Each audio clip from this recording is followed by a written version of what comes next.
नमस्कार मंडळी. तर दुधाची साय मी सगळी जमा करून ठेवली होती. छानपैकी अगदी मिक्सरला लावून घेतली आहे. तर ही बघू शकता, ही बघा साय पूर्ण ही बघा लावलेली आहे, ही बघा. तर आता याच्यापासून मला तूप बनवायचं आहे. तर हे बघा छान अगदी लोणी आलेलं आहे. तर हे 2-4 वेळा अगदी स्वच्छ धुवून घेणार, कारण हे सफेद पाणी पूर्णपणे गेलं पाहिजे. आणि स्वच्छ धुवून झाल्यानंतर ना लोण्याचा गोळा कढवून घ्यायचं आहे. तर ही सगळी प्रोसिजर या व्हिडिओमध्ये बघायला मिळेल. तर नक्की बघा, कारण मला बिर्याणीसाठी वगैरे तूप लागतं, त्यामुळे मी घरीच बनवते तूप. आणि बहुतेक वेळा मला कमेंट आलेली आहे की तुम्ही घरी तूप बनवता तर कसं बनवता ते आम्हाला सांगा म्हणून. तर हे बघा, हे छान असं मिक्सरला असं लावून घेतलं ना की गोळा झटपट तयार होतो. हा बघा, बघू शकता, हे बघा. तर याचं धुवून घेणार 2-4 वेळा आणि नंतर तूप कढायला वगैरे ठेवलं की तुम्हाला पुढची प्रोसिजर दाखवते. तर हे बघा मंडळी, छान अगदी स्वच्छ धुवून झालेला आहे लोण्याचा गोळा. तर हे बघा, अगदी मस्त लोण्याचे गोळे तयार झालेले आहेत, हे बघा. आता यामध्ये मी थोडंसं बटर पण बनवणार आहे आणि बाकी सगळं आपलं तूप बनवणार आहे. हे बघा, पाणी किती स्वच्छ आलेलं आहे बघा. हे बघा, असं पाणी येईपर्यंत ते धुवून घ्यावं लागतं. आणि हे बघा, हे लोणी आहे तयार झालेलं.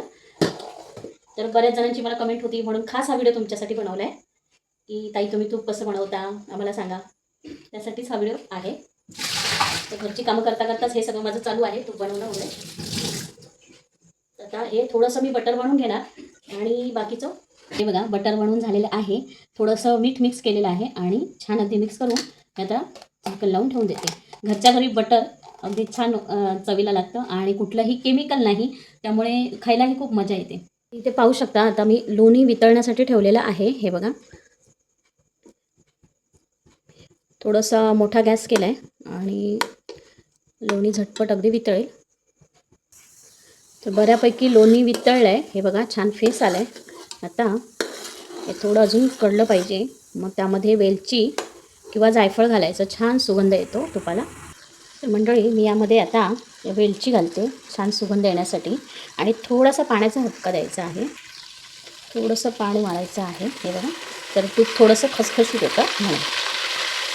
हे बऱ्यापैकी होत आलं आहे. इथे मी तूप थंड करण्यासाठी ठेवलं आहे, हे बघा, झालेलं आहे. नंतर पूर्ण झाल्यानंतर तूप गाळून घेणार आहे.